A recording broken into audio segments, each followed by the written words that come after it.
વડોદરા મહાનગરપાલિકાની પોલ ફરી એક વખત ખુલી છે। મહાનગરપાલિકાના તંત્રની પોલ ખુલી છે। કારેલીબાગ વિસ્તારમાં ફરી એક વખત ભૂવો પડ્યો છે। વડોદરા નગરી ભૂવા નગરી તરીકે તો ઓળખાય જ છે, પરંતુ હવે ફરીથી ભૂવા પડવાની શરૂઆત થઈ ગઈ છે। ત્યારે એક સામાજિક કાર્યકર આ બાબતે પોતાનો બળાપો ઠાલવ્યો હતો। વડોદરામાં ચોમાસાની શરૂઆત પહેલાં જ તંત્રની કામગીરી પર સવાલો ઊભા થયા છે। કારેલીબાગ મેન્ટલ હોસ્પિટલ નજીક લાયન્સ સર્કલ પાસે બપોરના સમયે મુખ્ય માર્ગ પર અચાનક જમીન બેસી જતા એક મોટો ભૂવો પડ્યો હતો। સદનસીબે કોઈ મોટી દુર્ઘટના ઘટી ન હતી, પરંતુ માર્ગ પરથી પસાર થતા વાહન ચાલકો એકાએક અટવાઈ ગયા હતા। ત્યાં હાજર લારી ગલ્લા વેપારીઓએ માનવતા દાખવી પોતાના ડબ્બા અને અન્ય સામાન મૂકીને વાહન ચાલકોને અગાઉથી જ સચેત કર્યા હતા, જેથી કોઈ મોટી હોનારત ન ઘટે। ઘટનાની જાણ થતાં જ વડોદરા મહાનગરપાલિકાની ટીમ ઘટના સ્થળે દોડી આવી હતી। પાલિકાના કર્મચારીઓ ભૂવાની આસપાસ આડસો મૂકીને પોતાની કામગીરી પૂર્ણ કર્યાનો સંતોષ માન્યો હતો। સામાજિક કાર્યકર અતુલ ગામેચીએ તંત્ર સામે રોષ ઠાલવ્યો હતો, પરંતુ પ્રશ્ન એ થાય છે કે શું માત્ર આડસો મૂકીને દેવાથી જવાબદારી પૂર્ણ થઈ જશે? ક્યારે મળશે વડોદરાવાસીઓને ભૂવા મુક્ત રસ્તાઓ? ભર ઉનાળે વડોદરા શહેરમાં ભૂવો પડે એટલે આ બહુ આશ્ચર્યજનક વાત છે। આની નોંધ તો મુખ્યમંત્રી સાહેબે બી લેવી જોઈએ અને વડોદરા શહેરના કમિશનરે બી જોઈએ કે કઈ રીતના ભૂવા ભર ઉનાળામાં પડી રહ્યા છે। હજુ ચોમાસું હોય, પાણી ગયું હોય, તૂટી ગયું હોય અને ભૂવા પડતા તે વસ્તુ અલગ છે, પરંતુ ભર ઉનાળે ચોમાસાને બની 1 મહિનો બાકી છે અને આ જીવન ભારતી કારેલીબાગ 4 રસ્તા છે, મેન મુખ્ય રોડની વચ્ચે આ ભૂવો પડે છે। જો અચાનક કોઈ મોટું વાહન આવ્યું હોત અને અહીંયા પહોંચી ગયું હોત તો ખાબકી જતું, ફસાઈ જતું। હવે આ આખો રોડ બંધ થઈ જશે એટલે એક જ રોડ ચાલે। એટલે ક્યાંક ને ક્યાંક વડોદરા મહાનગરપાલિકામાં જે રીતના ભ્રષ્ટાચારનો બોરિંગો આવ્યો છે અને ભ્રષ્ટાચારના બોરિંગાના કારણે લોકોની ટકાવારી ચાલતી હોય છે, ટકાવારીના કારણે અત્યારે આવા ભૂવા પડતા રહે છે। હજુ ચોમાસું નથી એ પહેલાં ભૂવો સ્પાર્ક ન્યૂઝ બતાવી રહ્યું છે, એટલે સ્પાર્ક ન્યૂઝના દર્શકો બી વિચાર કરતા હશે કે સ્પાર્ક ન્યૂઝને ક્યાંથી આવા ભૂવા મળી જાય છે, પરંતુ જે રીતના ભ્રષ્ટાચાર છે ત્યાં સ્પાર્ક ન્યૂઝ પહોંચી જતી હોય છે અને આવા ભૂવા દેખાડતી હોય છે।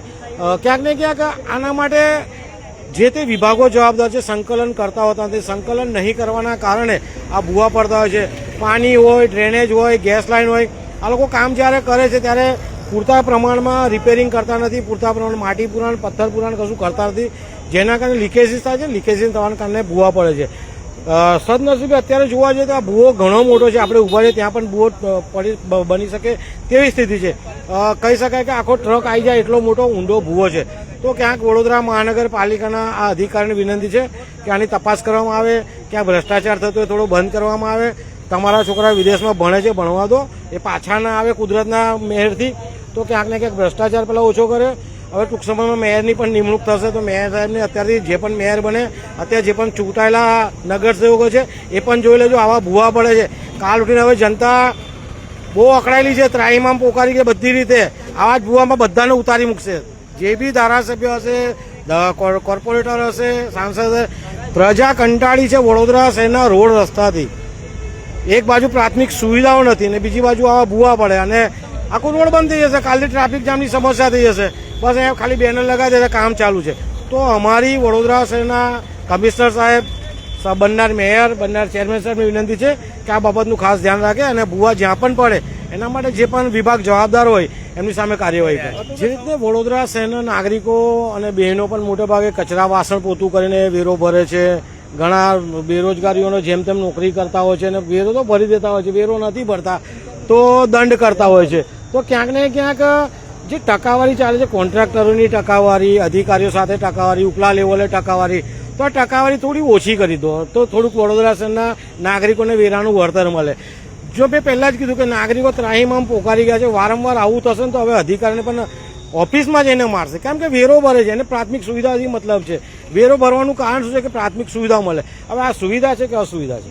જો કોઈ ટુ વ્હીલર આવીને અંદર ખાબકી ગયો ને હાડકા તૂટી જાય, મરી જાય, આ તો નફ્ફટ તંત્ર છે, એ માથે લે એવું નહીં। એ તો કહે છે કુદરતી ભૂવો પડ્યો છે, નીચે કોઈ ગઈ આત્મા ગઈ હશે, આ તો નફ્ફટ તંત્ર એટલે માથે લે નહીં।